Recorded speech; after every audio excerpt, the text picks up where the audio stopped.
Okay, so I woke up this morning and found $30 million. Can you freaking believe it? And if you stick with me to the end of this, I'll be able to tell you how I'm going to turn that 30 million into 2 billion. Now, what I woke up to was actually a little snapshot of everybody in the local council world losing their freaking minds because the elections might be delayed. Now, let me start right at the top. First and foremost, you probably don't even know that local councils have elections because less than 30% of you actually bother to vote. It's not compulsory and not many people turn up to vote at their local council elections. Fair enough, I don't either. Who gives two hoots, right? Apparently, those elections cost around about $30 million every single time they're run. It seems to increase every single election season. So a couple of years back, it was 26, a few years before that, it was 22. And now it costs $30 million of taxpayer, ratepayer money to simply run these elections. And for whatever reason, I guess all the local government people are just too busy, or the electoral department or whatever, who the hell runs this stuff is too busy. Oh my God, he's under the pump. The workload is so high in this public service that they need a little bit longer to run these elections. So, let's get to my whiteboard because this is going to be a good one. I have found a way to basically make $30 million overnight and then turn that 30 million into 2 billion because in my books, less government equals more money. More money for you, more money for me, more money for everybody, including government itself and the state. If they just made themselves smaller,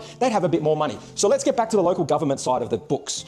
We're talking about $30 million as an election cost, but that's not what the local government and the local councils in South Australia cost. You might be really surprised to know that we spend in excess of $2 billion every single year funding these local governments, local councils. I know, I fell over too. $2 billion per year funding local governments. In South Australia, we have a total population in the state of 1.8. In Adelaide, the smaller metropolitan area, it's about 1.4 million people, 68 local councils in South Australia. 68 local councils, between them taking their share of a $2 billion pie. Now you might ask yourself, what in the world do the councils do other than collect my bins and maybe street sweep every now and then?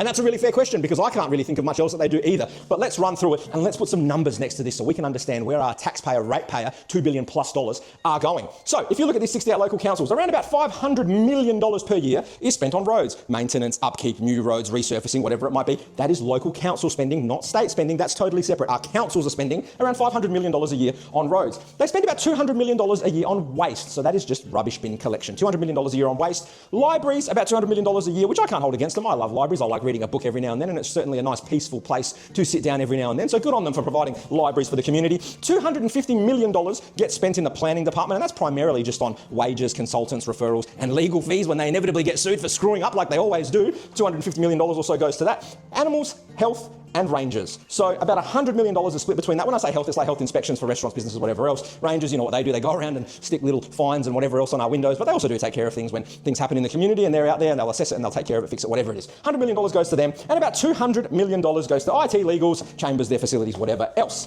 On top of that, the kicker, the big ticket item, $500 million per year is going to CEOs, admins, and execs to essentially justify the existence of the very councils that we pay for to manage the people that cost us $2 billion a year anyway. $500 million goes to that group of CEOs, admin, and execs. If you've kept up with me until now, your mind would be exploding at those numbers, as it absolutely should. So where is my $30 million coming from? We've got some debate as to whether the local council election should be delayed for whatever reason. Here's my suggestion. Let's cancel the damn elections that nobody votes at anyway, and along with that, let's cancel councils altogether. That's it. Wrap them up, finished, put them aside. Alex, you're crazy. How in the world can we do that? Who would do that vital, important work that councils do every day? Let's walk through it, guys. Let's see if we can come up with a solution that does the job and saves us a bit of money as well. So, here we have some departments that I think could essentially just disappear and there would be absolutely no difference. So if we got rid of councils, well then you don't need the CEOs, the admin and the execs. We get rid of them, that's $500 million. You probably don't need the planning department because I'm going to step you through that later on, but we're already finding in other states people are just sidestepping the planning department, and even in South Australia we have private certifiers that take care of more than half of the process outside of council anyway. So there's certainly a way we could privatise that and we could get rid of the planning department. That's $250 million. That's $750 million right there. You're with me? $750 million. Alex, money just put back into the council, the government coffers because you don't exist anymore. IT, legals and chambers, well you sure as shit don't need those things if you don't exist. So that's another $200 million. We've got a couple here like waste. Well, look, we still need to get the rubbish taken care of. But again, the state government is doing a lot of stuff in the state at the moment. You'd think they have some good connections and ties with some of these providers. So maybe they can get a better combined rack rate. Who knows? Maybe state government can actually negotiate something for once and get themselves a better deal. But regardless, we don't need an entire council to figure out how to pick up our bins. The roads are primarily done by the state anyway, so whatever the local councils are doing, just hand it it to the freaking state to do. Libraries, just set up some basic trusts that will maintain them, give them some money, and I'm sure those establishments already have their own managing bodies internally that will continue to do a great job. Maybe better without council interference. Animals Health and Rangers, well, again, you could easily privatise that, send that out, and I don't think it would cost any more. I'd hazard a guess that you'd probably actually get it for less than what we're spending. So my goodness, we can get rid of a heck of a lot of these things and put all of that money back into the state government, even though they throw it away as well. But we certainly don't need to have 68 local councils, $2 billion a year, and $30 million spent on elections that nobody votes at. Getting back to those elections that nobody votes at, let's look at this. So we've got a 30% voter turnout, and for that lovely privilege of voting at those council elections, our rates, here's an interesting stat for you in SA, our rates in SA across all councils essentially are going up more than CPI every single year. They're greater than the average CPI every single year, which means essentially the councils are increasing their costs quicker than we're making money, we're increasing our wealth, quicker than wages are going up, quicker than investments are going up, quicker than dividends are going. They are literally so bad at doing their job that the only thing they can do to maintain their existence is to keep rising the rates, the council rates, greater than inflation every single year. And here's the kicker. For that $2 billion plus budget, 40% of that is going to staff. Not services, not roads, not parks, not growth, not things to better the community. 40% is going directly to staff wages, 40% of $2+ billion. But I know what you're going to say. Alex, you're going to privatise things, and if you privatise, there's going to be issues, like we can't control those people outside of government and outside of council. Council is the last set of checks and balances. We need them. They're what balances the scale. They're what makes people have trust in the system. That's what stops incredibly insane things from happening, and high-rises would be on every corner, and trees would just get lopped like... You mentioned the trees. Funny that. Let's talk about that with the lovely checks and balances that council provides. 585 mature trees, many of which significant. 585 mature trees in the Adelaide City have been chopped. Totally gone. And I know you know about this. 585 trees gone. Why are they gone? Live golf. Now, I'm a sporting man. I played soccer most of my life. I love anything that's got a little bit of competition to it. I love sports. Not a huge fan of golf, I'll be honest. But at the end of the day, I can see its value. I can see the enjoyment that it provides to people, both to partake in, but also to go to events like Live Golf. Do I agree with 585 trees being chopped down to facilitate a golf course? Objectively, no, I don't. But don't worry about what I objectively think or don't think. Let's talk about the reality of what happens under the rule of law in this country. 585 trees in the Adelaide City Council area. So those trees fell under the gambit of the Adelaide City Council. Theoretically, it's Adelaide City Council land to deal with and manage and to make decisions on, including being able to say, let's not chop those trees, Mr. Malley. We would rather they stay, particularly if it's for a golf tournament that might not be happening anymore. Well, let's go through that, because funnily enough, very, very quickly, those trees disappeared. What happened to allow that was, quite simply, the state government developed and put into place the North Adelaide Public Golf Course Act of 2025, an entire piece of legislation to do with nothing more than the North Adelaide Live Golf public golf course. Now, that legislation got through the House in one day with absolutely no consultation done whatsoever. How, you might ask? I've talked about this before, but let's talk about it again. It's called delegated authority. The councils in and of themselves have absolutely no power. They take their power, they're gifted that power, they're given that power by the state government. And here's the crazy thing. With that delegated authority, you will stand here and say, councils are the safeguard. In the comments, I know you're going to be saying this. We need councils, they're the safeguards, they're the stop, they're the final check and balance. Well, that safeguard, when it came to those trees, when it came to Possum Park, where those trees existed, in the very legislation that the state government put through, I'm going to read it to you because this should give you an idea of how powerless and how useless the local councils really are, push comes to shove, on the principle of delegated authority. So in the legislation, it specifically says, the legislation that essentially allowed them to chop down these trees, it specifically says, the legislation explicitly states, if the Adelaide City Council fails to act in the direction of the minister may take any action necessary as if the minister were the Adelaide City Council. I've tried to slow that down just so that resonates with you. But again, the key words, if the Adelaide City Council doesn't do what the minister tells it to do, the minister basically just says, bugger off, get out the way, I'm going to sit in this chair and for the time being you can pretend that I'm you.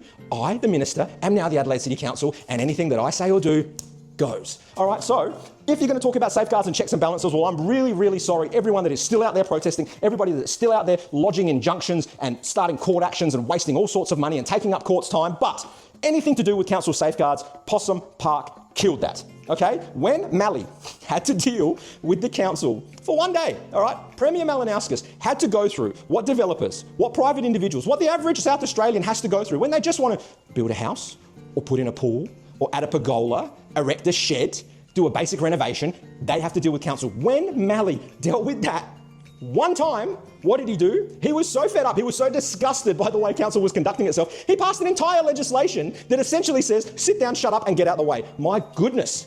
As a developer, I can tell you I would love to have that button. Malley, can I please have access to the button where I can just press it, mute council, throw them out the way and bulldoze my way through and do whatever the hell I want, because my goodness, that is an amazing trick that you pulled. But again, it's not a stab at Malley. What he did, perfectly legal. In fact, perfectly legislated. Can't argue it, right? What Malley did, under the bounds of the law, under the bounds of his power, under the Parliamentary Act, under the bounds of the delegated authority in which council operates, was totally fine, totally legal. In fact, the mayor of the Adelaide City Council herself said, this sets a troubling precedent for how the third tier of government will be treated by the state into the future. And you're not wrong. So, not only do I think it sets a precedent, but I'm going to second the motion, the theoretical motion that Malley put forward, that councils should just bugger off and get out of the way, because 9 times out of 10, they are not doing the bidding of their constituency. 35% of people vote, and even then, it's not a clean win, right? So 70% of people that probably do care about the outcomes just don't vote. You're not representative. You're not a representative arm of government, local councils. You are just doing your own bidding. It's a bunch of personalities, it's a bunch of egos, it's a bunch of biases, and it's a bunch of prejudices that have no place in the government process, but yet they are there at the cost of $2 billion a year. Now, final point, just to really hammer this nail home. I've been talking about South Australia. Let's pivot to New South Wales, where the wonderful community in New South Wales has just figured out their own hack. They've pulled their own Malley. Let's talk about the planning department, which we have already wiped out. We're saying they don't need to exist, okay? Again, your argument's going to be, well, checks and balances and whatever else. In New South Wales, if an application is lodged with the planning department of a local council and that council doesn't give a response in 40, 50 days, something like that, essentially what happens is that application is deemed refused. Now that you might think sounds terrible. Oh my God, I put an application in and I haven't heard anything from council, but after 40 days, it's just deemed refused. Well, clearly in practice, they don't just give a straight refusal. They just expect you, as the owner of the property, to play the game, to just bite your tongue, to hold on and deal with the endless weeks and weeks and weeks of delay. Well, the smart people of New South Wales have figured out their hack. So what do now? They lodge the application with the Sydney Council. They don't even wait the 40 days because they know the council's going to be that slow. So at the same time of lodging the application with the council, they lodge the application in court. So in parallel, you have a council application and you have a court proceeding, and you've got to race to the finish line. Now, we all know that the Australian court system isn't exactly Speedy Gonzales. It's not the fastest thing in the world, but yet somehow in New South Wales, it is much faster to go through the court system than it is to go through the council, and almost, I don't even know how many, right? The stats are there, go have a look. But so many applications now are just being lodged in this way. They're being lodged through the courts, bugger the councils, we're just going to have our day in court, get our approval in 4, 5, 6 months rather than a year, 2 years, with RFIs and requests for further information and refer to this consultant and refer to that third party. No one's interested anymore, straight to court. The same thing can happen in South Australia, we just haven't done it yet. It hasn't got bad enough yet. But I can tell you from experience, it is getting there. The processes are getting so slow, so convoluted, so costly, so expensive. And the demand, my goodness, we are in a housing crisis. The demand is endless. So if these roadblocks were just simply out the way, my God, so many of the problems that we are facing on the housing crisis side, given that 98.5% of new homes are built by the private sector, would be addressed. I know that's a lot. I know I've said, local councils, $30 million on the election, let's not spend it. Let's just wrap up the local councils altogether. I'm a realist. Obviously, I don't think that's really going to happen, but I wanted to do this to illustrate a point. I wanted you to understand that $30 million being spent on an election that hardly anybody votes at is crazy. $2 billion being given to a local council that then needs a whole bunch of offices and facilities and staff and suites and everything else to do things that the state government could do within its own facilities anyway is insane. It is the definition of waste. And then on top of all of that, push comes to shove, all of the crap that we deal with as private individuals, if someone in government has to deal with it for a day, they just pass a legislation so that they can sidestep it and do whatever they want. So maybe we don't need to delay the local council elections. Maybe we need to scrap them all together. Maybe we just need to have a look at the way we're running things top to bottom. Let me know in the comments your thoughts. But 30 million, 2 billion, there's definitely some savings there. Alex Money out.